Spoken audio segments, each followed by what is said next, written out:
പിതാവിന്റെയും പുത്രന്റെയും ജീവനുള്ള പരിശുദ്ധ റൂഹായുടെയും നാമത്തിൽ തന്നെ ആമേൻ. ത്രിയേക ദൈവത്തിൻ്റെ വലുതിരുനാമത്തിന് മഹത്വം ഉണ്ടാകട്ടെ. കർത്താവിനാൽ അനുഗ്രഹിക്കപ്പെട്ടവരെ, നമ്മുടെ കർത്താവിൻ്റെ തിരുജനനത്തിന് വേണ്ടി നമ്മെ എല്ലാവരെയും ഒരുക്കുന്നതിന് വേണ്ടിയുള്ള ഒരുക്ക നാളുകളുടെ ആരംഭമാണ്. നാളെ മുതൽ ജനന പെരുന്നാളിനോടനുബന്ധിച്ചുള്ള നൊയമ്പിലേക്ക് നമ്മൾ പ്രവേശിക്കുകയാണ്. ഇന്ന് നമ്മൾ വായിച്ചു കേട്ട വേദഭാഗം വളരെ നിരാശയിലും പ്രയാസത്തിലും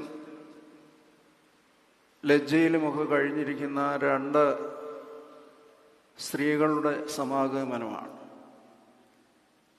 അവരുടെ രണ്ടുപേരുടെയും ജീവിതത്തിൽ ദൈവത്തിൻ്റെ അത്ഭുതം ഒരു വശത്തുണ്ടെങ്കിലും ലോകപ്രകാരം അവർ വളരെ പ്രയാസത്തിലും പരിഹാസ പാത്രമായി തീരുന്ന രണ്ട് വ്യക്തികളാണ്.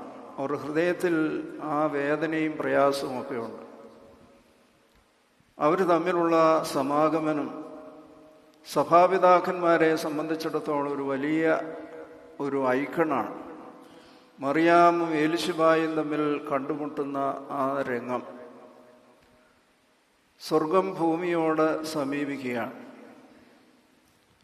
അസാധാരണത്വമുള്ള ആ സമാഗമനം അവർ ചാർച്ചക്കാരാണെങ്കിൽ തന്നെയും ഒരാൾ വളരെ വാർദ്ധക്യത്തിൽ ഗർഭിണിയായി എന്നുള്ളത് കൊണ്ടുള്ള ലജ്ജ, മറ്റേയാൾ ലോകപ്രകാരം അവിവാഹിതയായിരിക്കുമ്പോൾ ഗർഭം ധരിച്ചു എന്നുള്ള പ്രയാസം, ഇതെല്ലാം കരുതിക്കൊണ്ട് ഇവരുടെ ഈ സമാഗമനത്തെ പിതാക്കന്മാര് വലിയ അർത്ഥത്തോടു കൂടിയാണ് ചിത്രീകരിക്കുന്നത്. പ്രത്യേകിച്ച് പ്രാർത്ഥനകളിൽ മറിയാമും എലിശബായും രണ്ട് പടവായി കപ്പലായി, ഒരാൾ രക്ഷകനെ വഹിക്കുന്നു, മറ്റവൾ അവൻ്റെ മുന്നോടിയെ വഹിച്ചുകൊണ്ടുള്ള ആ യാത്ര. നമ്മുടെ കർത്താവ് ഈ ലോകത്തിലേക്ക് കടന്നു വരുവാൻ വരണ്ട ഭൂമിയായ ഈ ഭൂമിയിൽ നിന്ന് വിതയും വിത്തും കൂടാതെ ഉൽപ്പാദിതമായി തീർന്ന കർത്താവിൻ്റെ ജനനത്തിന് മുന്നോടിയായി തീർന്ന യോഹന്നാൻ സ്നാപകൻ, ആ രണ്ട് വ്യക്തികൾ പുതിയ നിയമത്തിലെ രണ്ട് വലിയ സ്ഥാനത്തിലേക്ക് പ്രവേശിക്കുകയാണ്. ആ തലമുറകളുടെ സമാഗമനമാണ്. കർത്താവ് ലോകത്തിലേക്ക് വരികയാണ്, അവൻ മനുഷ്യനായി തീരുകയാണ്. ഇന്ന് പരിശുദ്ധയായ മാതാവിനെക്കുറിച്ചും യേശുക്രിസ്തുവിൻ്റെ ദൈവത്വത്തെക്കുറിച്ചുമൊക്കെ ഒരുപാട് ചോദ്യങ്ങളും സംശയങ്ങളുമൊക്കെ അന്തരീക്ഷത്തിൽ അലയടിക്കുന്ന ഒരു കാലഘട്ടമാണ്. പൗരസ്ത്യ സഭ എപ്പോഴും പഠിപ്പിക്കുന്നത് അവൻ പൂർണ്ണ ദൈവവും പൂർണ്ണ മനുഷ്യനുമാണ്. ഗർഭധാരണത്തിൻ്റെ ആദ്യ നിമിഷത്തിൽ തന്നെ അവൻ പൂർണ്ണ ദൈവവും പൂർണ്ണ മനുഷ്യനുമാണ്. That is an impossible possibility. God made it a possibility. ദൈവം നമുക്ക് വേണ്ടി ഒരു സാധ്യതയത്, അവൻ ശരീരം ധരിച്ചു എന്നുള്ളത്. അതുകൊണ്ട് മറിയാം ദൈവമാതാവാണ്, കാരണം ദൈവത്തെ പ്രസവിച്ചു എന്നുള്ളത് കൊണ്ട്. അല്ലാതെ ദൈവത്തിനൊരു മാതാവുണ്ടോമോ എന്നുള്ള ചോദ്യത്തിൻ്റെ അർത്ഥത്തിലല്ല മറിയാമിനെ ദൈവമാതാവെന്ന് വിളിക്കുന്നത്. അതുകൊണ്ട് ഈ ലോകത്തിൻ്റെ പ്രതിനിധിയായി വീഴ്ചയുള്ള ഈ ലോകത്തിൽ നിന്ന് മറിയാമിനെ ദൈവം തെരഞ്ഞെടുത്ത് ആ മനുഷ്യത്വവും ദൈവത്വവും തമ്മിൽ സംയോജിപ്പിച്ച് അത് ആന്തരികവും അഭിവാജ്യവുമായ യോജിപ്പാണ് എന്ന് പൗരസ്ത്യ പിതാക്കന്മാർ അടിവരയിട്ട് പറയുന്നു. മറിയാം സംശയം കൂടാതെ ദൈവമാതാവെന്ന് എല്ലായ്പ്പോഴും പ്രസംഗിച്ചുവെന്ന് നമ്മൾ വായിക്കുന്നു. അതുകൊണ്ട് മറിയാം ദൈവമാതാവെന്ന് പറയുന്നത്, മറിയാം ഗർഭം ധരിച്ചത് ആ ഉരുവായ ശിശു പൂർണ്ണ മനുഷ്യനും പൂർണ്ണ ദൈവവുമാണ്. ആ മറിയാമിനെ ഈ അവസരത്തിൽ യേശുക്രിസ്തുവിനെ വഹിച്ചുകൊണ്ട്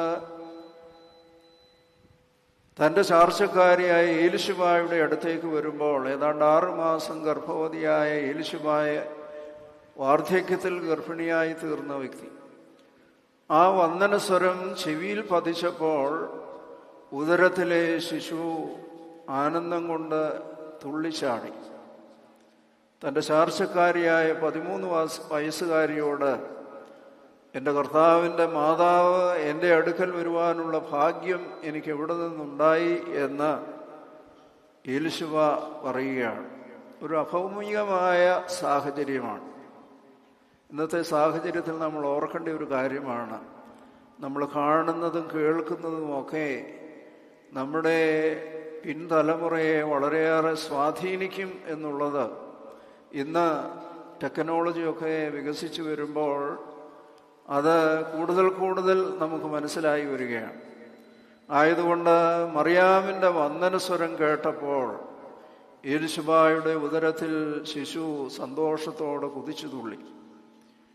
എലിശുബായാണ് ആദ്യമായി മറിയാമിനെ ദൈവമാതാവ് എന്ന് വിളിക്കുന്നത്. എൻ്റെ കർത്താവിൻ്റെ മാതാവ് എൻ്റെ അടുക്കൽ വരുവാനുള്ള ഭാഗ്യം എനിക്ക് എവിടെ നിന്നുണ്ടായി. So the non verbal communication, ഇവിടെ ജോൺ തോമസ് അച്ഛൻ കമ്മ്യൂണിക്കേഷൻ്റെ ഡോക്ടറേറ്റ് ലഭിച്ച വ്യക്തിയാണ്. കമ്മ്യൂണിക്കേഷൻ്റെ വിവിധ തലങ്ങളെക്കുറിച്ചൊക്കെ പഠിച്ചിട്ടുള്ളതും പഠിപ്പിക്കുന്നതും ആളാണ്. ഇവിടെ ഒരു non verbal communication between 2 embryos, ഉദരത്തിൽ വരിക്കുന്ന ശിശുക്കൾ തമ്മിൽ സംവേദിക്കുകയാണ്. അത് മനസ്സിലാക്കിക്കൊണ്ട് അമ്മമാർ പ്രതികരിക്കുന്നു. 80 വയസ്സുള്ള അല്ലെങ്കിൽ വാർദ്ധക്യത്തിലായ എലിശുവ 13 വയസ്സുകാരിയെ കർത്താവിൻ്റെ അമ്മയെന്ന് പറഞ്ഞ് ആദരവോടെ ബഹുമാനിക്കും. കർത്താവിനെ വഹിച്ച മറിയാം വിനയത്തോടെ ബന്ധപ്പെട്ട് മലനാട്ടിലേക്ക് വന്ന് തൻ്റെ ചാർച്ചക്കാരിയെ സന്ദർശിക്കും. അവരുടെ സംഭാഷണ വിവരത്തിൽ ഏറ്റവും കൂടുതൽ ഓർമ്മപ്പെടുത്തുന്നത് അവൻ എളിയവരെ ഉദ്ധരിക്കുന്നവനാണ്, താഴ്മയുള്ളവരെ ഉയർത്തുന്നവനാണ്. താണ നിലത്തെ നീരോടു അവിടെ ദൈവം തുണ ചെയ്യുമെന്ന് പറഞ്ഞതുപോലെ വിനയമുള്ളവരിലാണ് ദൈവം കടാക്ഷിക്കുന്നത്. ഇന്ന് നമുക്ക് കാണാൻ കിട്ടാത്ത ഒരു കാര്യമാണ് വിനയപ്പെടുക, ക്ഷമിക്കുക, സഹിക്കുക. തെറ്റുകൾ കാണുമ്പോൾ കോപം വരാതെ സ്നേഹത്തോടെ ശാസിക്കുവാൻ സാധിക്കുന്ന ഒരു തലമുറ നഷ്ടപ്പെട്ടുകൊണ്ടിരിക്കുകയാണ്. ഇഷ്ടമില്ലാത്തത് കാണുമ്പോഴെല്ലാം തല്ലിപ്പൊട്ടിക്കുന്ന, കോപം കൊണ്ട് പൊട്ടിത്തെറിക്കുന്ന ഒരു സമൂഹമാണ്. അവൻ താഴ്മയുള്ളവരെ ഉയർത്തുകയാണ്, സിംഹാസനത്തിൽ ഇരിക്കുന്നവനെ താഴ്ത്തുകയാണ്. നമ്മൾ എത്രത്തോളം താഴുകയോ അത്രത്തോളം നമ്മുടെ വീഴ്ച ലഘുവായിരിക്കും. എത്രത്തോളം ഉയരുന്നുവോ നമ്മുടെ വീഴ്ച അത്രത്തോളം ഗുരുതരമായിരിക്കും. അതുകൊണ്ട് ഈ ലോകത്ത് നമ്മൾ ജീവിക്കുമ്പോൾ ഇന്ന് നമ്മളെ ഓർമ്മപ്പെടുത്തുന്നത് സ്വർഗം ഭൂമിയിലേക്ക് ഇറങ്ങി വരികയാണ്. മനുഷ്യനെ തേടിയുള്ള ദൈവത്തിൻ്റെ യാത്രയുടെ ആരംഭമാണ്. അവിടെ സ്വർഗത്തിലേക്ക് ഉയരുവാൻ നമ്മൾ വിനയമുള്ളവരാകണം, വിശുദ്ധിയുള്ളവരാകണം. ഈ നൊയമ്പ് നോക്കുന്നത് ഇപ്പോൾ പ്രത്യേകിച്ച് ക്രിസ്മസ് അങ്ങോട്ട് തുടങ്ങിക്കഴിഞ്ഞാൽ അതിൻ്റെ ആഘോഷങ്ങളൊക്കെ വളരെയേറെ കൈവിട്ടു പോകുന്ന ഒരു തരത്തിലാണ്. ദൈവം മനുഷ്യനായി തീരുമ്പോൾ നമ്മളിൽ ഉണ്ടാകേണ്ട വികാരം അത്ഭുതമാണ്. ദൈവമേ, നീ അത്ഭുതമാണ്. സർവ്വലോകങ്ങളെയും വഹിക്കുന്നവനായ ദൈവമേ, നീ എങ്ങനെയാണ് മനുഷ്യനായി ഒരു ശിശുവായി തീരുന്നത്? ഉദരങ്ങളിൽ ശിശുക്കളെ രൂപപ്പെടുത്തുന്നവൻ ഉദരത്തിൽ ഒരു ശിശുവായി തീരുകയാണ്. എല്ലാവർക്കും ഭക്ഷണം കൊടുക്കുന്നവൻ മുലപ്പാൽ കുടിക്കുകയാണ്. ലോകത്തെ മുഴുവൻ ക്രമീകരിക്കുന്നവൻ മറിയാമിൻ്റെ മുട്ടിന്മേൽ താലോലിക്കപ്പെടുകയാണ്, നമുക്ക് വേണ്ടി വിനയപ്പെടുകയാണ്. നമ്മളാണ് ഒരിക്കലും സമ്മതിക്കുന്ന ഒന്നല്ല. ദൈവത്തിൻ്റെ വിനയമാണ്.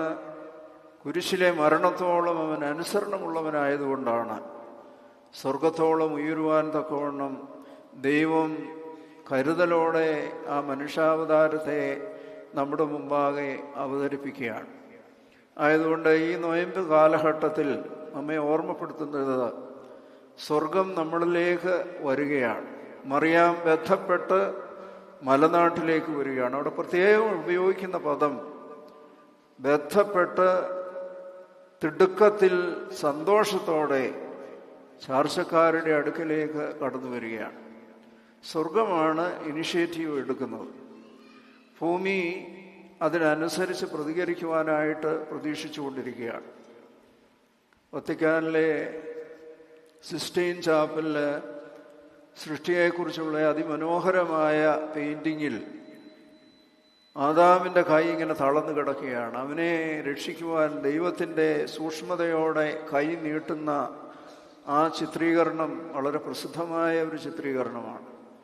മനുഷ്യനെ രക്ഷിക്കുവാൻ വേണ്ടി ദൈവം ഭൂമിയിലേക്ക് ഇറങ്ങി വരികയാണ്. And our response should be positive.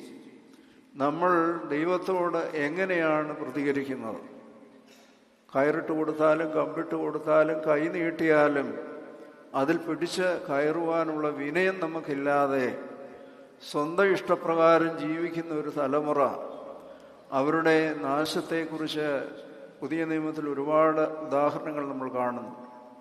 ആയതുകൊണ്ട് ചാർച്ചക്കാരായ 2 സ്ത്രീകൾ, ഗർഭിണികളായ 2 സ്ത്രീകൾ ഒന്ന് പ്രതീക്ഷയും പ്രത്യാശയും തമ്മിൽ സംയോജിക്കുകയാണ്. സ്വർഗവും ഭൂമിയും തമ്മിൽ ചേരുകയാണ്. ആ വലിയ സമാഗമനത്തിൽ സന്തോഷിക്കുവാൻ തക്കവണ്ണം ഒരുങ്ങുവാനുള്ള അവസരമാണ്. അതുകൊണ്ട് ഈ ഡിസംബർ 1 മുതൽ 25 വരെയുള്ള നൊയമ്പ്, അത് കേവലം നൊയമ്പ് എന്ന് പറഞ്ഞു പോകാതെ അതിനു വേണ്ടിയിട്ടുള്ള ഒരുക്കം, ദൈവമേ നിന്നെ കാണുവാനുള്ളൊരു ഭാഗ്യം തരണം. വിദ്വാൻമാരും അതുപോലെ തന്നെ രാജാക്കന്മാരും തങ്ങളുടെ ശ്രേഷ്ഠമേറിയ വസ്തുക്കളുമായി ആ തിരുജനനം കാണുവാനുള്ള ആന്തരിക കണ്ണുകൾ തുറക്കുന്നതിനുള്ള അവസരമാണ്. അത് it is A non verbal communication. ഹൃദയങ്ങൾ തമ്മിലുള്ളൊരു സംവേദനമാണ്.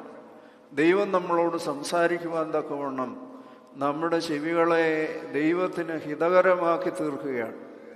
നമ്മുടെ കേൾവികളും കാഴ്ചകളും നമ്മുടെ ജീവിതത്തെ, പിൻതലമുറയെ, നമ്മൾ മാത്രമല്ല നമ്മൾ പ്രാപിക്കുന്ന അനുഗ്രഹം അടുത്ത തലമുറയ്ക്കും വരുവാനിരിക്കുന്ന തലമുറയ്ക്കും ലഭ്യമാകത്തക്കവണ്ണം ദൈവത്തിൻ്റെ അനുഗ്രഹം നമ്മളിൽ വസിക്കുവാൻ തക്കവണ്ണം ഇടയാകണം.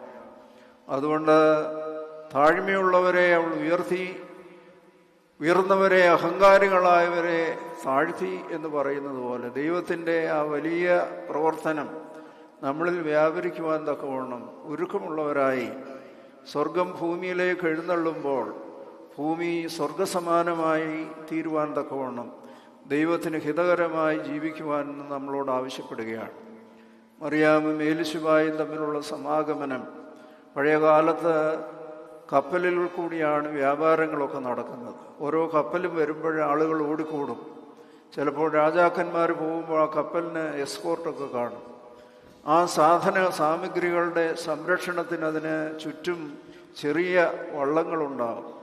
അങ്ങനെ രക്ഷകനെയും മുന്നോടിയെയും കൊണ്ടുവരുന്ന 2 പടകായി മറിയാമിൻ്റെയും ഏലിശുബായുടെയും ആ സമാഗമനത്തെ പിതാക്കന്മാർ ചിത്രീകരിക്കുമ്പോൾ അവരുള്ളിൽ വഹിച്ചിരിക്കുന്ന ദിവ്യമായ ആ വലിയ അനുഭവം.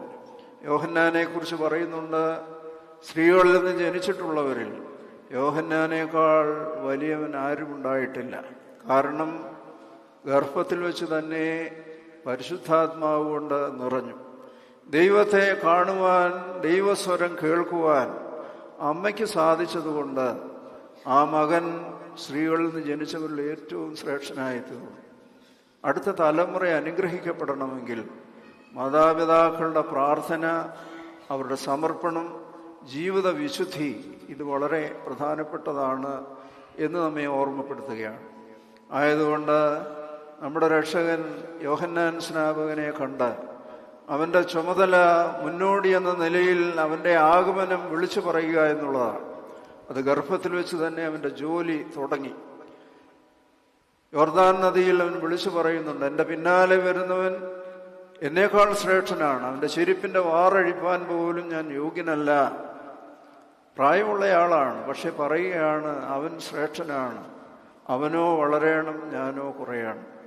ആ വലിയ ദൗത്യം ഏറ്റെടുക്കുമ്പോൾ പരിശുദ്ധാത്മാവ് കൊണ്ട് നിറഞ്ഞ ഗർഭം, പരിശുദ്ധാത്മാവ് കൊണ്ട് നിറഞ്ഞ ജന്മം, അത് മാതാപിതാക്കൾക്ക് അനുഗ്രഹമാണ്, തലമുറയ്ക്ക് അനുഗ്രഹമാണ്. അങ്ങനെയുള്ള ജന്മങ്ങൾ ഉണ്ടാകുവാൻ മാതാപിതാക്കൾ പ്രാർത്ഥിക്കണം. ആ പ്രാർത്ഥനയുടെ നിക്ഷേപത്തിൽ നിന്നാണ് പുതിയ തലമുറ ഉരുവാകേണ്ടത്, ഉത്ഭുതമാകേണ്ടത് എന്ന് നാം ഓർമ്മപ്പെടുത്തുന്നു. ആയതുകൊണ്ട് സ്വർഗം ഭൂമിയിലേക്ക് എഴുന്നള്ളുമ്പോൾ ഈ ഭൂമിയിൽ നമ്മൾ ദൈവത്തെ സ്വീകരിപ്പാൻ തക്കവണ്ണം ദൈവമേ ഞങ്ങളെ ഒരുക്കണമേ. ആ ശബ്ദം, വന്ദനസ്വരം, സന്തോഷത്തിൻ്റെ അനുഭവം, സകല ജാതികൾക്കുമുള്ളൊരു സന്തോഷം, ആ സന്തോഷം കേൾക്കുവാൻ ഞങ്ങളെയും ഒരുക്കണമേ എന്ന് നമുക്ക് പ്രാർത്ഥിക്കാം. ദൈവത്തിൻ്റെ കൃപ സമൃദ്ധിയായി നിങ്ങൾക്ക് എല്ലാവർക്കും ലഭിക്കട്ടെ എന്ന് പ്രാർത്ഥിച്ചുകൊണ്ട് ഈ വരുന്ന ക്രിസ്മസിൻ്റെ നൊയമ്പ് അനുഗ്രഹകരമായി കർത്താവിൻ്റെ ജനനം അത് ശ്രേഷ്ഠമായി ആഘോഷിപ്പാൻ തക്കവണ്ണം ദൈവം നമ്മെ ഓരോരുത്തരെയും ഒരുക്കട്ടെ എന്ന് പ്രാർത്ഥിക്കുകയും ആശംസിക്കുകയും ചെയ്തുകൊണ്ട് ഞാൻ എൻ്റെ വാക്ക് ചുരുക്കുന്നു. ദൈവം നമ്മെ എല്ലാവരെയും അനുഗ്രഹിക്കട്ടെ. ചാർത്തും നീതിയ നിന്നാചാര്യന്മാരും മഹിമയ നിന്നയവാന്മാരും ഹാലേ ലൂയ്യ ഹാലേ ലൂയ്യ. നിന്നഭിഷിക്ത മുഖം തിരുപ്പിക്കല്ലേ, നിന്ദാസൻ ദാവീദിൻ മൂലം